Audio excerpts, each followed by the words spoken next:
예, 안녕하세요. Introduction to Weakly Supervised Semantic Segmentation 이라는 주제로 발표를 진행할 저는 조용원입니다. 목차는 다음과 같습니다. Introduction을 시작으로 해서 이 Weakly Supervised Semantic Segmentation이 왜 등장하게 됐는지에 대해서 설명을 드리고, 그 다음 멀티레이블 클래시피케이션이 뭐고, 그래드캡이 뭐고, 다음으로 이제 덴스 컨디셔널 랜덤 필드, 덴스 CRF라는 알고리즘에 대해서 소개하도록 하겠습니다. 다음으로 이제 요즘 이 연구 분야가 어떻게 진행되고 있는지 간략하게 설명을 좀 드리고 결론으로 마무리 짓겠습니다. 컴퓨터 비전을 우선적으로 말씀드려야 될 것 같은데, 컴퓨터 비전은 사진, 영상 내 정보를 인식하고 이해하는 알고리즘의 집합이라고 보시면 될 것 같습니다. 이 분야 중에서 인공신경망, 뉴럴 네트워크를 사용하는 분야에 대해서는 이미지 분류 문제도 있고, 객체 탐지 문제, 이미지 분할 문제 등이 존재합니다. 여기서 왼쪽 하단에 보시면 엘사 그림이 있는데, 이 이미지를 보고 엘사가 있다라고 얘기해주는 알고리즘들이 이미지 분류 모델이고요. 다음으로 이 이미지에 대해서 엘사가 있는데 빨간색 상자 안에 있어 라고 얘기해줄 수 있는 알고리즘, 이런 해결하고자 하는 문제들을 이미지 로컬라이제이션이라고 합니다. 여기에는 엘사 한 명만 있기 때문에 단일 객체라고 부릅니다. 이와 다르게 이 그림 오른쪽에 이 그림에 대해서는 엘사도 있고 안나도 있고 크리스토프도 있는데 각각 빨간색 상자 안에, 회색 상자 안에, 초록색 상자 안에 있다라고 얘기해 줄 수 있는 문제가 바로 객체 탐지입니다. 또한 이 이미지에 대해서 엘사가 있는데 빨간색으로 칠해진 영역 내부에는 다 엘사야, 회색깔 내부에 있는 애들은 다 안나야, 크리스토프라고 초록색깔 내부에 있는 애들은 다 크리스토프야라고 얘기해주는 알고리즘이 이미지 분할입니다. 이거는 왼쪽에 있는 엘사 그림과 달리 엘사도 있고 안나도 있고 크리스토프도 있어서 다중객체라고 부릅니다. 오늘 세미나에서는 여기 이미지 분류랑 이미지 분할에 대해서 주로 말씀드리겠습니다.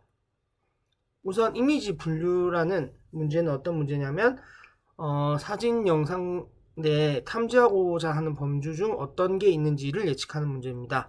그래서 입력 데이터와 출력 데이터를 좀 보면, 여기 올라프 하나만 있지 않습니까? 올라프가 있어, 안나가 있어, 그 다음에 엘사가 있어, 여기도 엘사가 있어 라고 얘기해 줄 수 있는 알고리즘을 말하며, 이미지와 여기 아웃풋이 각각 페어하게 존재해야 됩니다.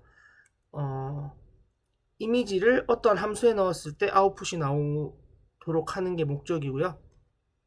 최근에는 이제 CNN 모델, 합성곱 신경망 기반 분류 모형을 주로 사용하고 있습니다. 그 다음에 이미지 분할 문제는 입력 이미지가 들어갔을 때 사람 3명이 있어 라고 뱉어줄 수 있는, 즉 엘사, 안나, 크리스토프를 구별하지 않는다는 것입니다. 여기 색깔로도 다 동일하게 표기를 했고요.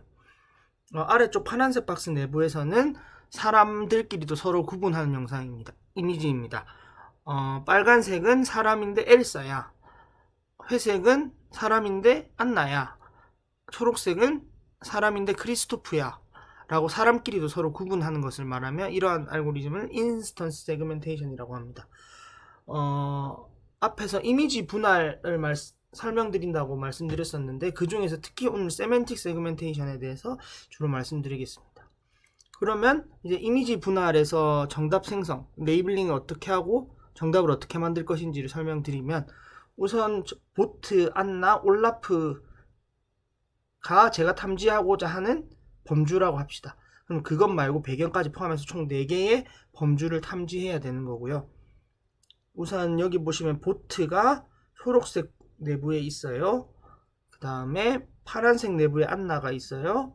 빨간색 내부에 올라프가 있어요 라는 정답 이미지를 생성을 하고, 이제 모델 학습을 위해서는 색깔을 숫자로 변환을 해줘야 되는데, 배경 같은 경우에는 다 0으로 표기를 하고, 보트의 경우는 1, 안나의 경우에는 2, 올라프의 경우에는 3으로 표기해서 이제 여기 입력 이미지와 세그멘테이션 맵을 이용해서 세멘틱 세그멘테이션 모형을 학습하게 됩니다. 근데 이미지 분할을 위해서 데이터셋 구축하는데 어려움이 되게 많습니다. 이 이미지에 제가 만약에 탐지하고자 하는 범주가 장애물이 있습니다. 주행을 방해하게 하는. 근데 이 이미지만 봤을 때는 뭐 어떤 사람은 여기에 장애물이 어디 있어? 주행 방해하는 게 뭐가 있어? 라고 하지만 여기 보시면 구덩이가 있습니다. 그다음에 이 이미지에 대해서는 어디 장애물이 있을까 좀 살펴봤더니 여기 도로에 파인 곳들이 있습니다. 이런 것들이 이제 사람마다 인식하는 정도도 다르고 차이가 있을 수 있습니다. 그리고 이제 인공신경망 모형, 일반적으로 CNN 기반 이미지 세그멘테이션 모형들은 뭐 엄청나게 많은 파라미터들을 가지고 있는데요. 적은 데이터셋을 가지고 수많은 파라미터들을 최적화하기에는 되게 어렵기 때문에 많은 데이터셋이 필요합니다. 여기 이미지들을 좀 표기를 해봤는데 이 데이터셋을 구축하기 위해서 저 혼자만 한 10,000장 가까이 레이블링을 했었어요. 근데 검토를 하는 과정에서 많은 이미지들이 날아가게 되고, 그래서 최종적으로 남았던 게 2650장, 테스트 한 약 500장 정도 됐었습니다. 사람마다 또 장애물 같은 경우에는 인식하기가 좀 다를 수도 있고, 이러한 문제들이 있어서 데이터셋 구축하는 게 굉장히 어렵습니다. 이제 Weakly Supervised Semantic Segmentation에 대해서 설명을 드릴 건데, 우선 Semantic Segmentation에 대해서 다시 한번 설명드리면, 이미지가 이미지 내 특징을 추출해주는 인코더라는 걸 지나서 이제 픽셀별로 앞에서 보여드렸던 칸 내에 범주들이 들어갈 수 있도록 분류해주는 디코더가 있습니다. 그래서 예측 결과가 나오고 정답 이미지와 손실함수를 서로 계산해서 오차 역전파 기법을 이용해서 학습을 진행하게 됩니다. 그런데 세멘틱 세그멘테이션은 이렇게 학습을 하는 반면에 올라프가 있고 안나가 있고 보트가 있는데 각각으로 파란색, 초록색, 빨간색 안에 있어요 라고 되어 있는 이 레이블을 이용해서 학습을 하게 됩니다. 그런데 Weakly Supervised Semantic Segmentation은 이 이미지에 대해서 올라프 있고 안나 있고 보트 있어요 정보만 가지고 세그멘테이션 픽셀별로 분류를 하거나, 아니면 올라프가 있는데 빨간색 상자 안에 있어요, 안나가 있는데 파란색 상자 안에 있어요, 보트가 있는데 초록색 상자 안에 있어요, 이 두 가지 정보를 이용해서 최종적으로는 여기 왼쪽 하단과 같은 맵을 픽셀별 분류를 진행하는 것이 목적입니다. 그래서 앞에 그 상자와 그 상자에 어떠한 범주가 있는지에 대한 걸 잠깐 설명드렸는데, 그것에 대해서 조금 더 상세하게 설명드리겠습니다. 그것을 할 수 있는 그 방법으로 픽셀별 분류를 할 수 있게 해주는 방법을 제시한 Simple Does It, Weakly Supervised Instance and Semantic Segmentation 이라는 논문이 있었습니다.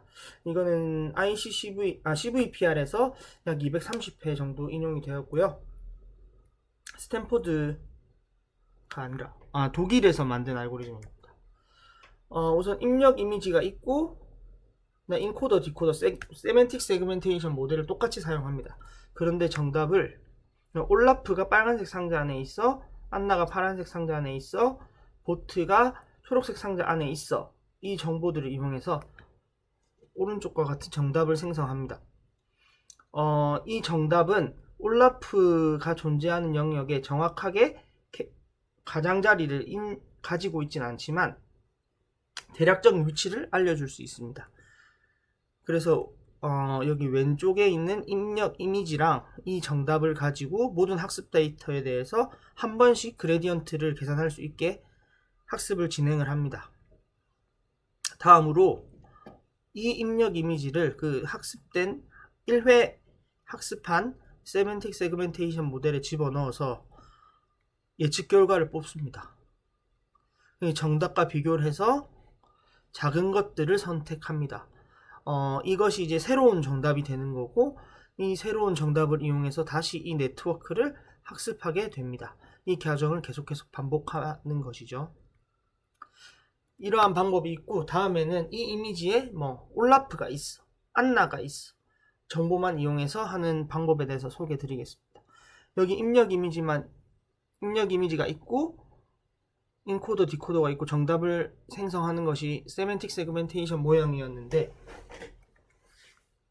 이제 디코더를 포기하고 이제 인코더만 이용해서 인코더에서 나온 것들을 뉴럴 네트워크에 태워서 비행기라고 예측하게 하는 이미지 분류 모형을 만듭니다.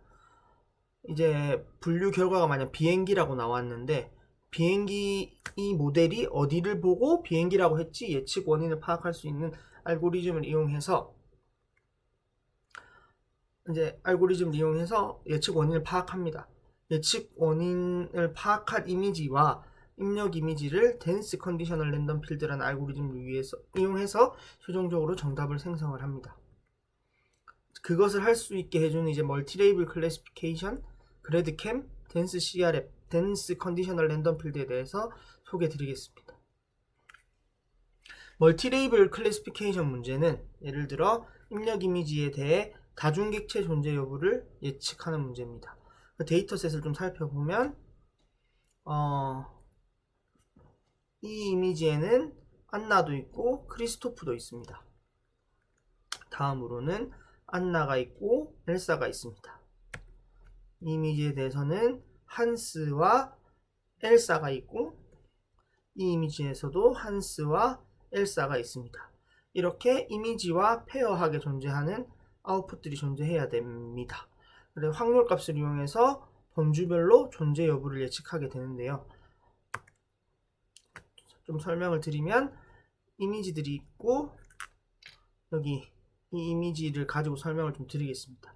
이 이미지에 대해서는 한스 있고 엘사가 있는데, 이 모델을 통과해서 나온 엘사에 대한 점수, 안나에 대한 점수, 크리스토프에 대한 점수, 한스에 대한 점수가 있습니다. 이 점수들을 이용해서 이 점수에 마이너스 1을 곱하고 지수 변환을 진행하면 여기와 같이 계산이 되고요. 그 다음에 1을 더해주고 난 뒤에 역수를 취하게 됩니다. 0.85라는 값은 0.70으로, 0.53이라는 값은 0.63으로, 마이너스 0.32는 0.42로, 마이너스 0.73은 0.33으로 변환이 됩니다. 이걸 만약 모든 점수에 대해서 이 값을 계산하고 나면 값이 0부터 1 사이의 값으로 다 들어오게 되고요. 그리고 앞서 보여드렸던 값들이 마이너스 값들은 0.5보다 작게, 플러스 값들은 0.5보다 크게 나오게 됩니다. 아까 입력 이미지에 대해서 0.53, 0.85는 각각 한스와 엘사에 대한 점수고, 이 값들이 0.5보다 큰 경우에는 한스가 있다, 엘사가 있다 라고 얘기해 줄 수 있습니다. 즉, 탐지하고자 하는 범주에 대한 점수들을 이러한 연산을 통해서 0과 1 사이의 값으로 변환을 하고, 0.5보다 큰 경우에는 그 범주가 있다, 0.5보다 작은 경우에는 그 범주가 없다 라고 얘기해 줄 수 있습니다. 그리고 점수를 통해서 계산한 이러한 연산을 진행하는 것을 시그모이드 연산이라고 합니다. 그래서 이제 점수를 시그모이드 연산을 통해서 0과 1 사이로 변환을 하고, 결국 이거를 확률값이라고 생각할 수 있습니다. 실제 범주 정보, 이 이미지에 대해서는 엘사와 한스가 있다라고 레이블링이 되어 있었기 때문에 이 실제 범주 정보와 확률을 간의 오차를 계산해서, 손실함수를 계산해서 모형을 학습할 수 있습니다. 그러면 이제 이미지가 들어갔을 때 엘사가 있는지 없는지, 안나가 있는지 없는지, 크리스토프가 있는지 없는지, 한스가 있는지 없는지는 아는 모델이 학습이 된 것입니다. 그런데 이것만 가지고 이제 입력 이미지 내에 어디가 엘사인지, 안나인지, 크리스토프인지, 한스인지 지금 알 수가 없습니다. 그걸 알 수 있게 해주는 알고리즘이 바로 그래드캠이라는 알고리즘인데요. 그래드캠은 그레디언트 웨이티드 클래스 액티베이션 매핑이라는 단어의 약어이고요. 이 논문은 ICCV에서 2017년에 발표되었고 8월 15일 기준으로 2452회, 2400회 정도 인용이 되었습니다. 이 저자들은 조지아 텍에도 다니고 있고 페이스북에도 다니고 있는 것으로 생각됩니다. 이 알고리즘에 대해서 소개해 드릴 건데요. 앞에서 학습이 되었던 범주들이 있는지 없는지를 맞출 수 있는 모델은 학습되었습니다. 그래서 이제 이 이미지를 모델에 입력했다고 가정해 봅시다. 그럼 모델에 입력했을 때 CNN 연산을 통해서 피처맵이라는 게 생성이 됩니다. 피처맵은 다음과 같이 생겼다라고 가정을 하겠습니다. 우선 피처맵을 집어넣고 나서 값을 예측하고 그것에 대해서 다시 오차여천파를 진행을 하면 각각 피처맵 여기에 대한 그레디언트 변화량, 그레디언트를 알 수 있고 이곳에 대해서도 마찬가지입니다. 그래서 그레디언트들을 계산을 해보니까 여기 빨간 색깔로 다 표기를 해두었습니다. 이 값들을 알 수가 있고요.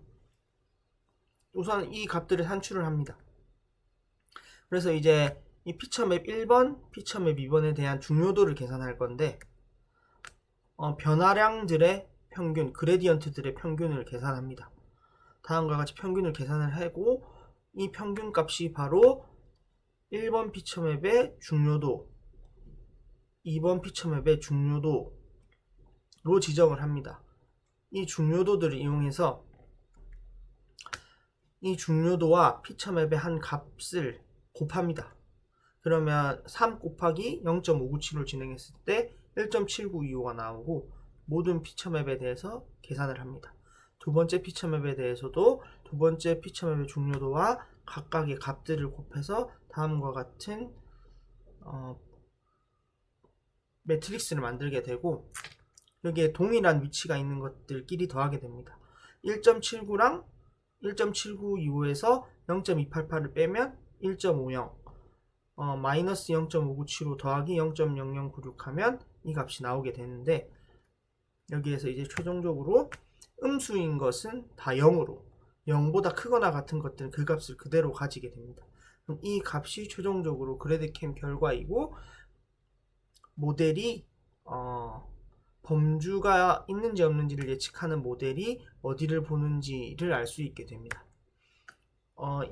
그래드캠 결과를 보시면 입력 이미지를 넣고 특정 모델의 CNN 기반 다중객체 분류 모델에 넣었을 때 여기 고양이가 있다고 예측을 했습니다. 고양이가 있다고 예측을 했는데 이 부분만 보고 고양이가 있다라고 예측했습니다. 이 이미지에 대해서는 비행기라고 예측했는데 여기 앞부분을 보고 비행기라고 예측한 것입니다. 여기에는 사람이 있는데 사람을 전부 본 것이 아니라 여기 가장 앞에 있다라고 판단되는 이 사람만 보고 사람이라고 예측하였고 여기 버스에는 버스 하단 부분을 보고 버스라고 예측했습니다. 이렇게 그래드캠이라는 알고리즘은 특정 객체가 어디에 있는지를 대략적인 위치를 알 수 있게 해주는 알고리즘입니다. 다음으로 덴스 컨디셔널 랜덤 필드라는 알고리즘에 대해서 소개하려고 합니다. 앞서 보여드렸던 그래드캠 결과입니다. 입력 이미지가 고양이라고 예측은 했는데 고양이 얼굴만 보고 고양이라고 했어요. 근데 저희가 이제 픽셀별로 고양이인지 아닌지를 알고 싶기 때문에 정확히 이 그래드캠 결과가 고양이 전부를 봤다고 하긴 어렵습니다. 버스에 대해서도 버스 아랫부분만 보고 여기가 버스가 있어요 라고 이야기를 했는데 실제로 저희가 알아야 되는 거는 여기 정확하게 고양이가 있어요, 여기 정확하게 버스가 있어요 라고 할 수 있어야 됩니다. 그래서 여기에 있는 값들을 여기 버스 전체에, 여기에 있는 활성화된 값들을 여기 고양이 전체에 퍼뜨려주는 알고리즘이 바로 덴스 CRF라는 알고리즘이고요. 그것이 소개된 논문은 이 논문입니다. Efficient Inference in Fully Connected CRFs with Gaussian Edge Potential 이라는 논문이고 2020년 8월 18일 기준으로 약 2150회 인용되었고 이건 스탠포드 대학에서 만든 알고리즘입니다. 이제 이것들에 대해서 설명을 좀 드리면 우선 확실히 한번 말씀드리고 가는 건 덴스 CRF에 필요한 입력 변수는 픽셀별 확률 값과 이미지입니다. 여기 이미지가 있고 이제 픽셀별 확률 값이 어떻게 계산되는지를 말씀드리겠습니다. 우선 이 이미지를 모델에 집어넣고 나서 앞서 설명드린 그래드캠 결과를 가지고 옵니다. 근데 여기에는 지금 확률이라고 할 수 없습니다. 왜냐하면 여기 1보다 크고 여기도 1보다 큽니다. 이 값들을 이제 0과 1 사이의 값으로 변환하기 위해서 가장 컸던 값인 1.7445로 모든 값들을 나눠주게 됩니다. 그럼 여기는 1, 0.88, 00이 되고 이 피처맵, 이 매트릭스를 여기 오른쪽 위에 있는 이미지 크기와 동일하게 확장을 진행을 합니다. 다음으로 이건 바로 이제 그렇게 되면 픽셀별로 엘사가 존재할 확률이라고 할 수 있고요. 이제 한스에 대해서도 그래드캠 결과를 산출하고 이거를 이제 입력 이미지 크기와 동일하게 확장시킵니다. 여기 파란 색깔 내부에는 픽셀별로 한스가 존재할 확률이라고 할 수 있고요. 이제 아까 엘사와 한스만 예로 들었는데 엘사, 안나, 크리스토프, 한스에 대해서 각각에 대해서 픽셀별로 객체가 존재할 확률들을 다 계산하게 됩니다. 그 다음에 이 입력 이미지랑 댄스 CRF에 넣을 건데 이때 특정 범주만 집어넣는 것이 아니라 모든 것이 다 한꺼번에 들어가게 됩니다. 우선 이제 한스로 예시를 좀 들면 이쪽 부분에는 대부분 엘사와 배경들이 존재하고 이쪽 부분에는 엘사의 팔 부분과 배경이 존재합니다. 이 부분에 대해서는 픽셀별로 한스가 존재할 확률이 낮아야 되겠죠. 그래서 이쪽 부분은 다 0으로 가게 되고 이쪽 부분도 이제 배경으로 변해야 합니다. 이제 그 변하게 될 때 이 색상들, 입력 이미지의 색상들과 확률 값들을 이용해서 다음과 같이 변하게 되고 이 부분에 대해서는 이쪽 부분은 한스가 존재할 확률이 높은 부분이지만 이쪽은 아니었습니다. 그런데 이제 팔이 연결되어 있고 색상이 유사하지 않습니까? 그럼 이게 연결이 되어서 다음과 같이 픽셀별로 한스가 존재할 확률이 나오게 됩니다. 다음으로 아까 픽셀별로 엘사가 존재할 확률에 대해서 말씀을 드리면 아까 그래드캠 계산할 때 위쪽 부분에 엘사가 존재할 확률이 좀 높았습니다. 엘사가 존재하는 지역은 이 부분만 존재하고 나머지 부분 배경이나 한스가 포함된 지역인데요. 이제 색상과 확률 값들을 보고 나서 다음과 같이 엘사가 존재할 확률들을 구하게 됩니다. 그런데 좀 인상적인 유의하셔야 될 부분은 색상이 유사하다고 해서 색상이 유사하지만 거리가 또 멀게 되면 확률적으로 차이가 많이 나게 되면 여기는 같은 범주에 속하지 않게 됩니다. 그래서 이제 엘사가 존재할 만한 영역들을 CRF를 이용해서 후처리를 한번 진행을 하고 안나도 마찬가지고 크리스토프도 마찬가지고 한스도 마찬가지입니다. 그래서 이것들에 대해서 각각의 칸에서 가장 큰 확률 값을 가지는 범주들을 표기하면 오른쪽 그림과 같습니다. 여기 파란색 부분은 한스가 존재할 만한 확률이 높은 지역이고 흰 색깔 부분은 엘사가 존재할 확률이 높은 지역입니다. 이렇게 해서 보면 이제 이미지 내에 한스가 존재하는 부분, 엘사가 존재하는 부분을 계산할 수 있습니다. 이걸 이제 수식적으로 좀 살펴보면 여기서 스몰 x는 픽셀이 특정 범주에 속할 확률입니다. 앞에서 한스에 속할 확률, 엘사에 속할 확률이라고 보시면 되고 는 다음과 같은데 두 가지 텀의 합으로 계산됩니다. 이 앞에 빨간색 텀은 그래드캠으로 계산하는 부분이고 픽셀별로 특정 범주에 속할 확률에 대해서 로그 값을 취한 것이고요. 이 부분은 좀 복잡하게 생겼는데 우선 뮤라는 텀과 어떤 선형결합으로 구성되어 있습니다. 이 선형결합 내부에 이제 K, FI, FJ가 있는데 이거는 이와 같이 계산이 됩니다. 여기서 PI, PJ는 픽셀의 위치, 예를 들어서 뭐 2,3 위치라던가 3,100 위치라던가 와 같은 픽셀의 위치를 나타내고 라지 i, 스몰 i 이런 값들은 픽셀의 색상을 나타냅니다. 여기 파란색 같은 경우에는 0,0,255, 빨간색 같은 경우에는 255,0,0과 같은 값들이 들어가는 것인데요. 여기에서 앞에 있는 이 텀은 유사 위치의 픽셀은 같은 범주에 속하도록 하게 하는 텀이고요. 여기 주황색 부분은 유사 색상을 가지는 픽셀은 같은 범주에 속하도록 하는 것입니다. 그 다음에 이 부분은 범주에 속하는 픽셀 개수가 일정 수준 이상으로 유지되게 하는 텀이고요. 그 다음에 여기 뮤라는 텀은 같은 범주에 대해서는 i 번째 포지션과 j 번째 포지션에 대해서 이들이 같은 범주에 속할 때는 1, 다른 범주에 속할 때는 0이고 같은 범주에 속하는 애들끼리만 이 연산을 진행하라고 얘기하는 것입니다. 그래서 이제 픽셀별로 특정 범주에 속할 확률은 이 값을 맥시마이즈 하는 건데요. 이미지 내의 객체를 중심으로 범주가 할당되기를 기대하면서 확률값을 찾는 것, 가장 크게 하는 확률값을 찾는 것이고, 이제 범주별로 이 과정을 계속해서 반복합니다. 그 다음에 픽셀별로 가장 큰 확률값을 가지는 범주를 픽셀에 할당하게 됩니다. 그래서 제가 멀티레이블 클래시피케이션 설명드렸고, 그래드캠 설명드렸고, 댄스 CRF 설명드렸습니다. 이 과정을 이용해서 이미지 단위 레이블, 입력 이미지에 뭐 사람이 있어요, 버스만 있어요만 가지고 있다라고 예측할 수 있는 모델을 이용해서 픽셀별 분류를 진행한 결과입니다. 여기는 정답이고요.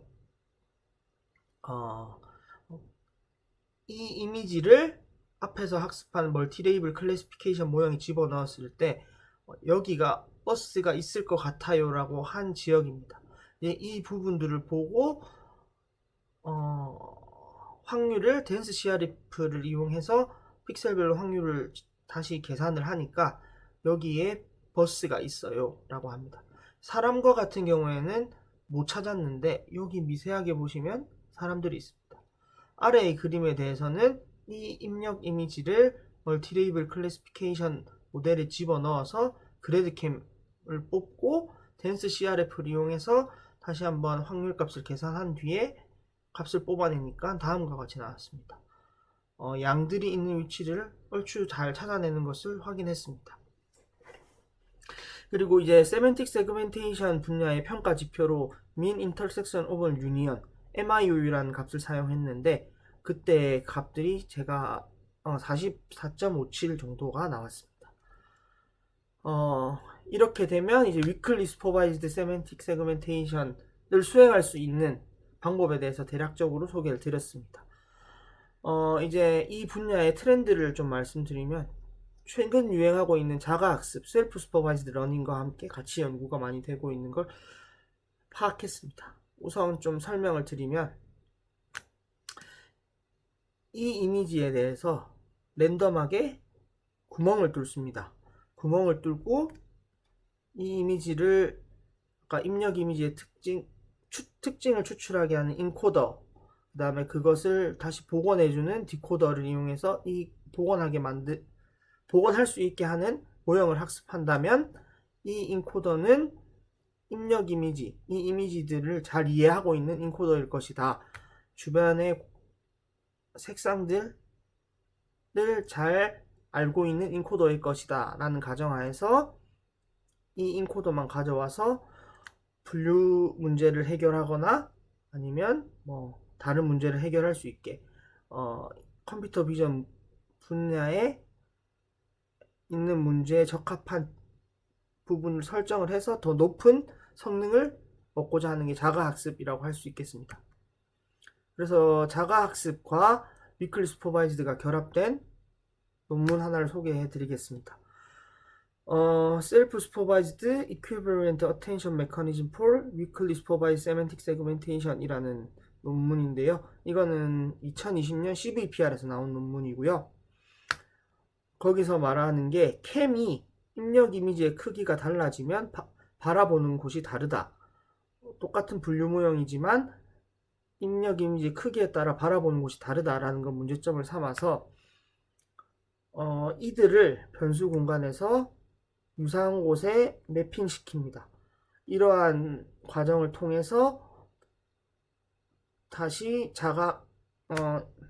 같은 공간에 매핑하는 것을 보고 자가 학습을 했다라고 자기 논문의 저자들은 말하고 있고, 이렇게 학습을 했더니 객체의 가장자리, 경계면을 중심으로 잘 활성화가 되더라. 모델이 이곳을 보고 비행기라고 하더라 라고 하는 논문입니다.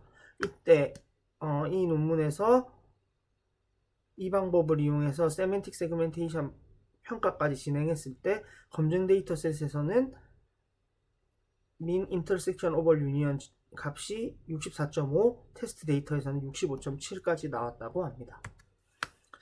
또 다른 방법으로 이제 weakly supervised semantic segmentation via subcategory exploration 이라는 논문에서 나온 방법론인데, 이거는 또 앞과 마찬가지로 2020년 CVPR에서 나왔습니다. 이거는 구글 리서치에서 발간한 논문이었고요. 설명을 약간 드리면, 이미지가 들어왔을 때 비행기라고 예측하는 모델을 만듭니다. 그래서 이제 뭐 비행기라고 예측된 애들, 말이라고 예측된 애들, 사람이라고 예측된 애들의 이제 분류 경계면이 생기게 됩니다. 이제 같은 분류 경계명 내에 존재하는 이미지들에 대해서 군집화를 진행을 합니다. 그렇게 군집화를 진행하게 되면 군집화를 진행하고 이것을 새로운 레이블로 삼습니다. 그렇게 되면 이제 기존 레이블에 대한 로스, 새로운 레이블에 대한 로스를 둘 다 멀티태스크 로스로 구성을 해서 학습을 진행하면 같은 군집에 있는 애들은 같이 묶이게 되면서 입력 이미지를 잘 이해할 수 있다라고 저자들은 말하고 있습니다. 여기서 비행기인데 뭐 하늘에 있는 비행기들, 이제 공항에서 이륙 준비하는 비행기들이 이렇게 군집화가 되게 되는 것입니다. 이 결과들을 좀 보시면 왼쪽의 거는 아까 캠을 같은 공간에 매핑하게 하는 것에 대한 캠 결과들을 좀 보여주고 있는데, 기존 캠을 이용해서 비행기라고 예측한 부분이 어디를 보고 비행기를 봤냐, 이 부분을 봤다라고 하면 제한한 방법을 쓰니까 이렇게 객체의 가장자리를 잘 따라가서 비행기라고 하더라. 여기 새인가요? 새를 보고 새라고 예측을 했는데, 여기 기존 캠은 새의 머리 부분만 보지만 자신네들이 제한한 방법을 쓰니까 이게 객체의 가장자리를 잘 따라가더라 라고 얘기하고 있습니다. 이제 오른쪽은 새로운 군집에 대한 레이블을 생성을 하고 그것을 멀티태스크 학습했다는 걸 말하는데, 기존의 캠은 배라고 예측한 것을 봤을 때 양쪽 끝을 보고 예측을 했다면 자기네들이 제한한 방법을 쓰니까 배 전체를 보더라. 아래 이미지에 대해서도 말의 머리랑 꼬리와 뒷다리 부분을 보고 말이라고 예측했다면 자신네들이 제한하는 방법을 쓰니까 옆에 있는 말까지 다 잘 인식을 하더라 라고 얘기하고 있습니다. 결론입니다. 오늘 Weakly Supervised Semantic Segmentation 이라는 분야에 대해서 소개드렸습니다. 이 분야가 나오게 된 계기는 세멘틱 세그멘테이션 모형을 학습 위해서는 많은 정답 이미지를 생성해야 되는데 비용도 많이 필요하고 시간도 많이 필요하고 인력도 많이 필요하다. 그래서 이거를 인공지능 모형, 더 상세하게 말씀드리면 CNN 모형을 이용해서 생성을 해보자 라고 하는 연구가 대두되었고요. 그래서 픽셀별로 범주를 표기하는 것이 아니라 다르게 이미지에 대한 정답을 생성을 했습니다. 그래서 범주 정보만 이용하는 거, 범주가 있고 거기 어디에 있는지까지 그 방법에 대해서 각각 소개해드렸고, 이제 멀티 레이블 클래시피케이션 모형이 뭔지, 그 다음에 픽셀별 확률값 생성을 위해서 그래드캠이라는 걸 쓰고 그것을 조금 입력 이미지와 함께 고려해서 객체의 가장자리를 잘 찾게 하는 덴스 CRF라는 알고리즘에 대해서 소개드렸습니다. 그리고 최근에는 자가학습과 결합해서 이 분야가 연구되고 있고 그것에 대해서 간략하게 소개드렸습니다. 예, 지금 다들 코로나 때문에 많은 고생을 하시는 걸로 알고 있습니다. 하루빨리 코로나가 다 없어져가지고 마음 편하게 거리를 다닐 수 있는 날이 왔으면 좋겠습니다. 예, 이상으로 준비한 세미나 내용 여기까지고요. 여기서 마무리하겠습니다. 감사합니다.